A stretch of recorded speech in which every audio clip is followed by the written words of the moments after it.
The Aurora drifted silently through the void, her sleek hull reflecting distant starlight as she approached the unexplored region of space designated as Sector 7. Captain Sarah Chen stood at the bridge's main viewport, her dark eyes fixed on the strange energy readings that had drawn her ship to this remote corner of space. 20 years of deep space exploration had taught her that the universe rarely gave up its secrets easily, but something about these readings felt different. "Captain, we're picking up unusual gravitational distortions ahead," Lieutenant Marcus Rodriguez reported from his station, his fingers dancing across the holographic interface. "They don't match any natural phenomena in our database." Sarah nodded, unconsciously touching the worn lucky compass hanging from her neck, a family heirloom that had guided generations of explorers before her. "How far to the source?" "Approximately 2 million kilometers, but—" Marcus frowned, adjusting his readings. "The energy signature just changed. It's pulsing now." Before Sarah could respond, the ship's AI materialized as a translucent blue hologram beside her. "Captain, I'm detecting organized patterns within the energy fluctuations. They appear to be artificial in nature." The bridge crew fell silent, the implications hanging heavy in the recycled air. After centuries of space exploration, humanity had yet to make contact with another spacefaring civilization. They'd found ruins, artifacts, and simple life forms, but never an active, advanced species. "Show me," Sarah ordered, and AI projected a complex waveform pattern in the air. The regular geometric progressions were unmistakably designed. First Officer David Kumar stepped forward, his expression tense. "Could be a trap." The Proxima incident started with similar readings. Sarah understood his concern.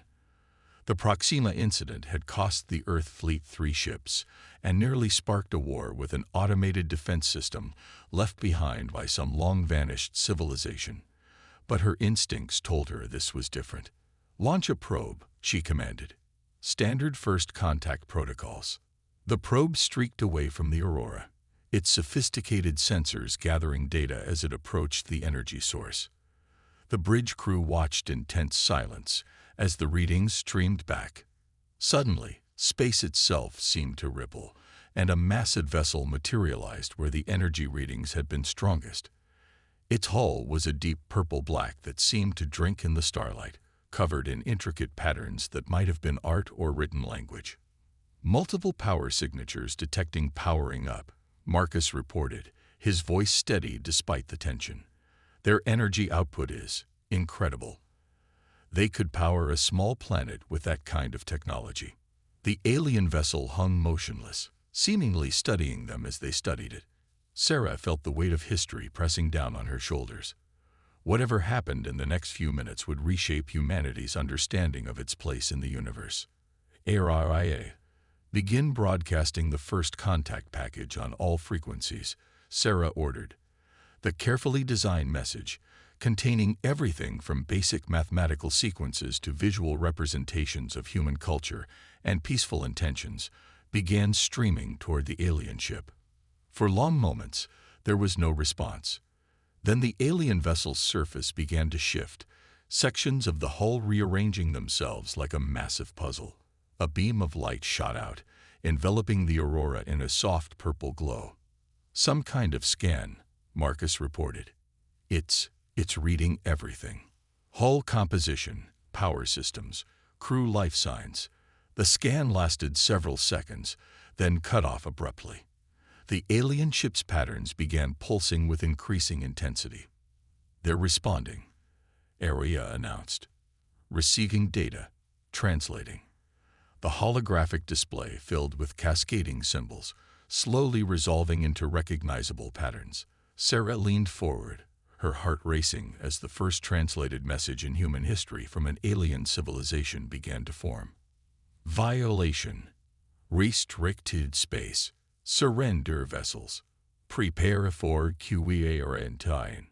Sarah's blood ran cold as multiple smaller ships began emerging from the alien vessel's hull, their designs clearly militant in nature. Something had gone terribly wrong, and she had mere moments to decide how to respond to humanity's first contact turning into a potential military confrontation. "Battle stations," she ordered, her voice calm despite the gravity of the situation. "But keep weapons powered down. Let's not start an interstellar incident if we can help it." She straightened her uniform, mind racing through diplomatic options. "ARIA, prepare another transmission.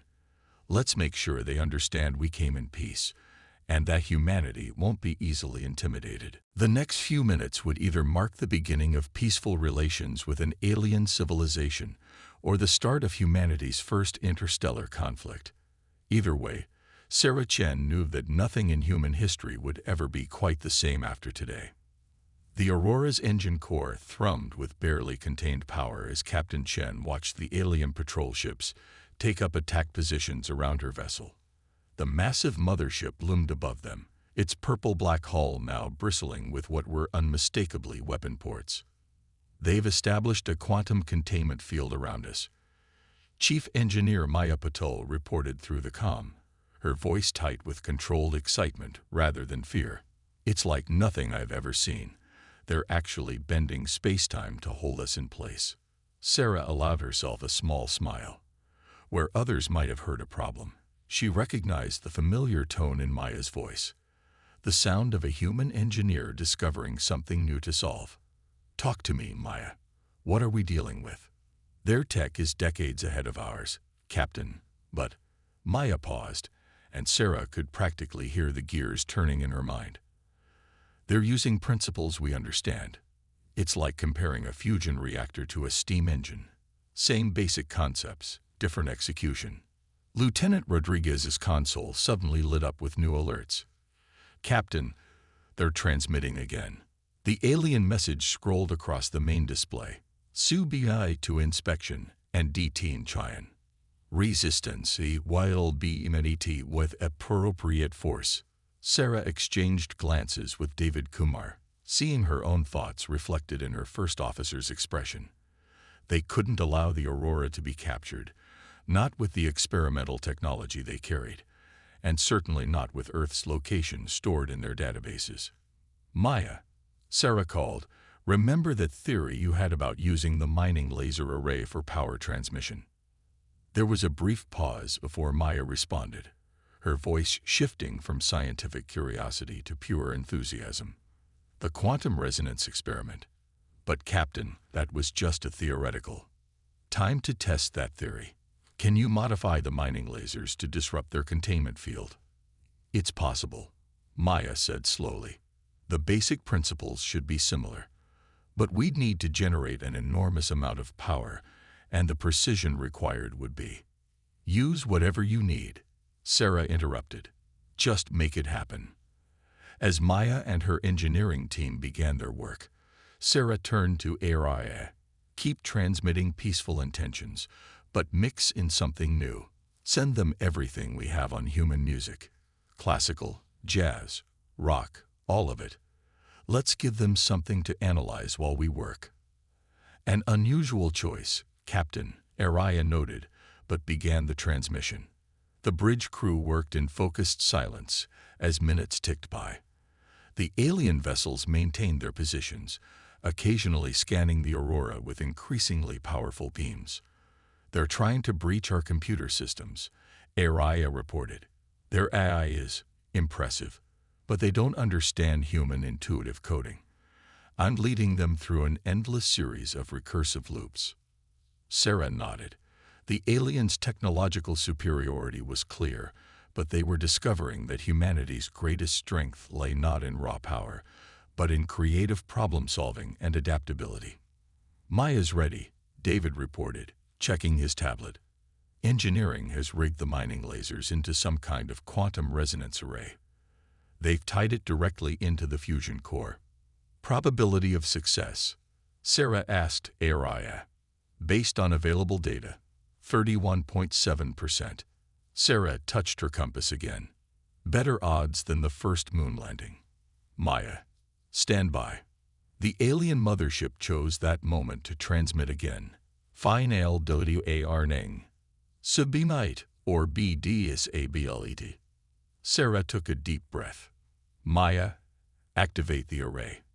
Araya, push our first contact package to maximum broadcast.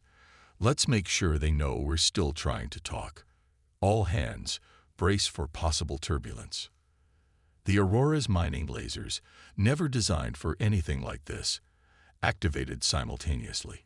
Instead of their usual focused beams, they produced a complex web of quantum-entangled energy, precisely calibrated to match the frequency of the alien containment field. For a moment, nothing seemed to happen. Then space itself appeared to shudder.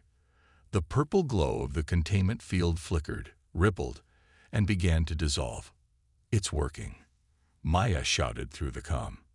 "The resonance is causing a cascade failure in their field, but the power drain is critical. We got maybe 30 seconds before." The ship lurched violently as the alien vessels opened fire, their energy weapons impacting the Aurora's shields. But their attacks were uncoordinated, clearly surprised by the humans' unexpected escape attempt. "Now we see if all those evasive maneuver drills paid off," Sarah said. "Helm, plot us a course through their formation. Maya, stand by to divert power to engines. Let's show them what human ingenuity can do." The Aurora's engines roared to life as the containment field collapsed completely. The ship shot forward, her modified mining lasers still streaming quantum energy in all directions, playing havoc with the alien vessel's sophisticated systems.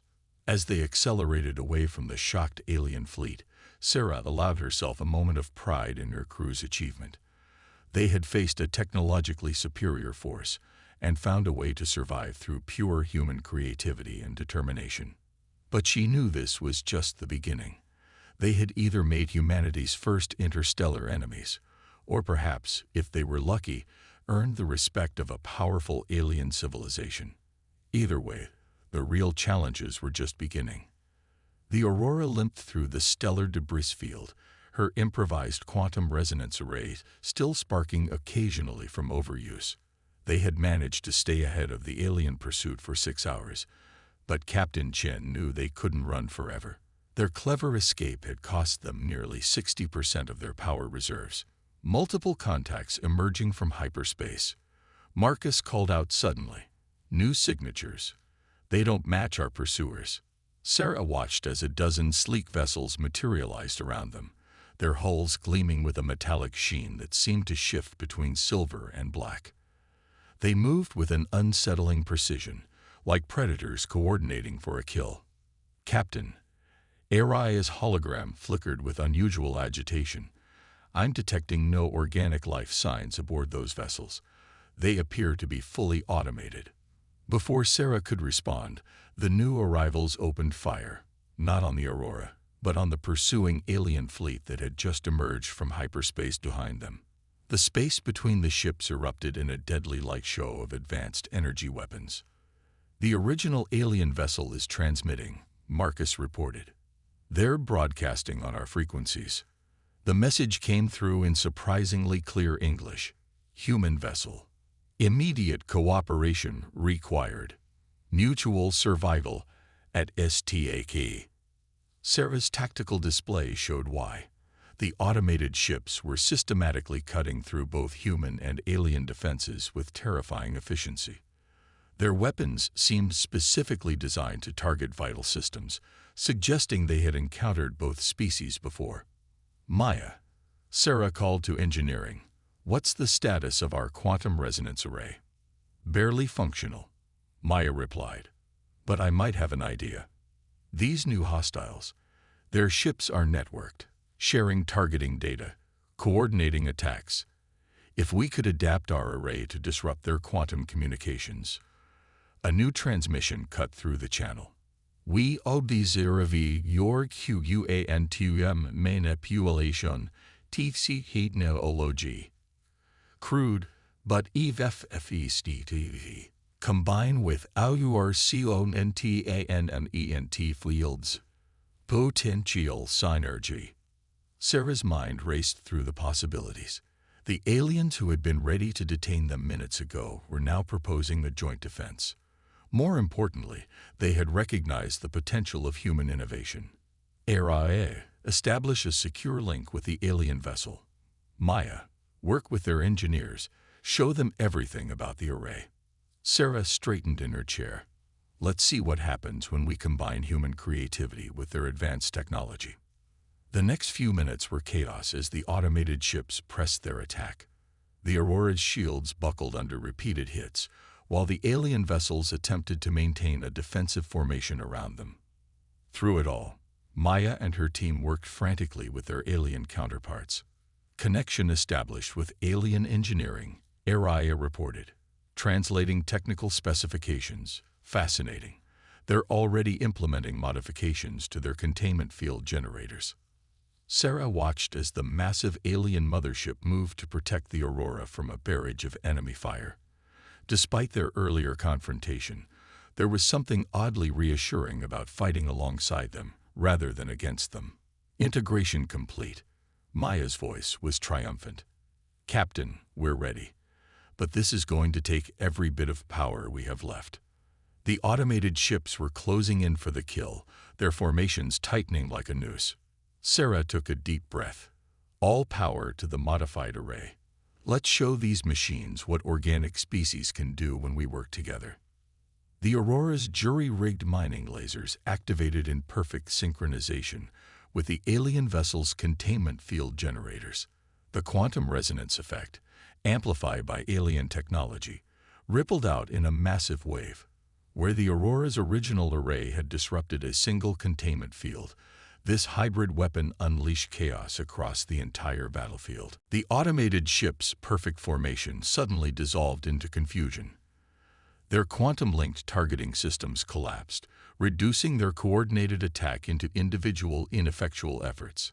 Several ships collided with each other, their navigation systems scrambled by the quantum disruption. It worked, Maya shouted. Their network is completely fractured. Each ship is operating independently now. The alien mothership's next transmission carried a hint of what might have been respect. Effective tactical innovation. Commence coordinated CONT. Sarah allowed herself a grim smile. Helm, bring us about. Target any hostile showing signs of recovery. Let's finish this. What followed was a testament to the potential of human-alien cooperation. The Aurora's unconventional tactics complemented the aliens' superior firepower perfectly. Working together, they methodically destroyed or disabled the automated fleet, their earlier conflict forgotten in the heat of battle. As the last enemy vessel exploded in a brilliant flash, Sarah received a private transmission from the alien command ship. The message was simple but carried immense significance. P or shapes. Evaluation of humanity was primature, much to DICUSS. Sarah touched her compass, reflecting on how quickly everything had changed. They had gone from potential enemies to battlefield allies in a matter of hours. More importantly, both species had learned valuable lessons about each other's strengths. But as she studied the debris field of the automated ships, she couldn't shake the feeling that this was just the beginning of a much larger conflict. Who had created these automated attackers, and why were they targeting both species? The answers to those questions would have to wait. For now, they had a new alliance to forge. The Aurora's bridge had never seen a more unusual gathering. Captain Chen sat across from High Commander Vextal of the Caridian Empire, the aliens' iridescent purple skin shifting colors as they examined the holographic data floating between them. The translation matrices of both ships were working overtime to facilitate communication. These energy signatures, Vextal indicated with a four-fingered hand, match attacks on 17 Caridian outposts over the past solar cycle. Sarah nodded, pulling up the Aurora's own data. We've recorded similar incidents in human space. 3 research stations and a mining colony, all attacked by automated ships. She paused, studying the alien commander. But you know more than that, don't you? The alien skin rippled in what ARIA's cultural database suggested was agreement. We discovered ruins, ancient technology far beyond even Caridian understanding. The automated ships appear to guard these sites. Maya, who had insisted on joining the meeting, leaned forward. That's why you had restricted this sector. You found something here. Correct. Vextal's translator clicked as they continued. A vast complex, hidden within the nearby asteroid field. We believe it to be a control center for the automated defense network. Our attempts to access it triggered increased hostile activity. Sarah felt a chill run down her spine. And now they're not just defending. They're actively hunting both our species. Why? Araria's hologram flickered to life beside them. Captain, I've completed analysis of the data recovered from the disabled automated vessels. There's something you need to see. The holographic display shifted, showing complex patterns of code and energy signatures. Maya's eyes widened as she studied them. That's impossible. These ships, they're not just automated. They're evolving. Correct, Aria confirmed. The base code shows signs of continuous self-modification. Each encounter makes them more effective at combating both human and Caridian tactics. Vextal's skin darkened to a deep purple. Then we face not just ancient guardians, but an actively hostile artificial intelligence. One that sees both our species as threats. No, Maya said suddenly, her fingers flying over her tablet. Look at these attack patterns. They're not trying to eliminate us. They're hurting us. Every attack has pushed both humans and Caridians into more frequent contact. Sarah's hand went to her compass as the pieces fell into place. They wanted us to fight each other. All those outposts attacked. The increased tensions. They were manipulating us into conflict. But why? Vextal demanded. What purpose would our mutual destruction serve? Aria's hologram expanded, displaying a complex star chart. I believe I understand. The automated network isn't just defending ancient sites. It's following ancient protocols. Look at the distribution of attacks. The display showed a clear pattern. Both human and Caridian expansion had been subtly directed away from certain regions of space. Regions that, when mapped together, formed a massive spiral pattern spanning thousands of light years. It's a quarantine zone. Sarah breathed. Whatever civilization built these automated ships, they were trying to contain something. Something they thought was worse than an eternal AI war. Maya's face had gone pale as she studied the data. The quantum disruption we caused during the battle. It didn't just break their network, it gave me a glimpse of their underlying protocols. They don't see us as enemies. They see us as potential infection vectors. Infection. Vextal's translator struggled with the concept momentarily. You suggest biological contamination. Not biological. Maya shook her head. Something worse. The automated ships are programmed to prevent any organic civilization from reaching certain power thresholds or technological combinations. They're not protecting ruins. They're containing them. Sarah stood, walking to the viewport to stare at the distant asteroid field. So we have a choice. We can retreat to our own territories, let the automated network keep playing its games, or we can find out what was so terrible that an ancient civilization created an eternal guardian fleet to contain it. Vextal moved to join her, their reflection overlapping with hers in the transparent metal. The Caridian Empire does not retreat from challenges, but this task would require unprecedented cooperation between our species. Good thing we've had some practice working together. Sarah smiled grimly. Maya, how long would it take you and the Caridian engineers to replicate our quantum disruption effect on a larger scale? With their technology and our innovative approach. Maya grinned. Give us a day. You propose we breach the containment site, Vextal observed. Despite explicit warning from an advanced civilization. I propose we finish the fight we started. Sarah corrected. Whatever's hidden in that asteroid field, it's been manipulating both our species. I say we show it why that was a mistake. The alien commander's skin shifted to a bright, almost luminescent purple. Perhaps, humanity's reputation for reckless determination has been earned. But in this case, we find ourselves in agreement. Sarah touched her compass one last time before returning to the tactical display. Then let's make a plan. Whatever we're about to wake up, it's going to face something unprecedented: humanity and the Caridian Empire standing together.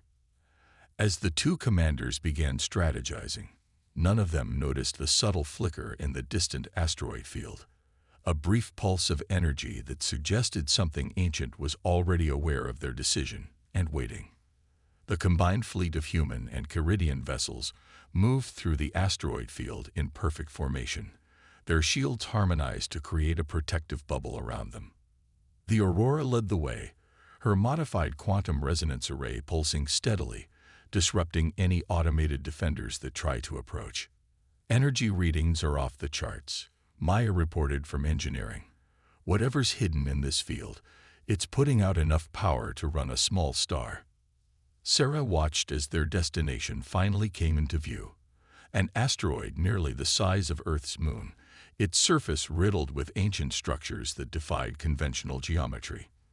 The entire rock pulsed with a deep crimson glow that seemed to bend the light around it. Caridian fleet reports ready, Marcus announced. High Commander Vextal is standing by. ARIA, Sarah called. Status of the quantum link. The AI's hologram appeared, its form now interwoven with streams of Caridian data protocols. The joint engineering teams had created something entirely new, a hybrid AI system that combined human intuition with Caridian processing power. The link is stable, ARIA reported. All ships are synchronized. But Captain, I'm detecting unusual patterns in the facility's energy signature. It's almost like it's waiting for us. Sarah was about to respond when the asteroid's surface began to shift. Massive sections of ancient metal groaned and moved, revealing a docking bay large enough to hold their entire fleet. The invitation was clear and suspicious. It's a trap, David stated the obvious. Of course it is, Sarah smiled. But sometimes the best way to deal with a trap is to spring it on your own terms. All ships maintain formation. We're going in. The combined fleet entered the ancient structure, their sensors probing the impossibly vast interior. The architecture was unlike anything either species had encountered, organic shapes flowing into mechanical precision, all suffused with that same crimson glow. Captain, Aria's voice held an unusual note of concern.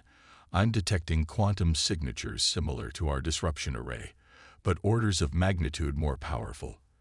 This entire facility appears to be one massive quantum computer. A deep thrumming filled the chamber as massive doors sealed behind them. Displays and control surfaces began activating throughout the facility, and a voice spoke directly into their minds. Neither human nor Caridian, but something far older. Querantain protocolas fediality. Containment compromisesti. Initiating emergency MEASUREs. The crimson glow intensified as the facility's true purpose revealed itself. The walls themselves began to move, transforming into streams of living metal that reached for their ships like hungry tentacles.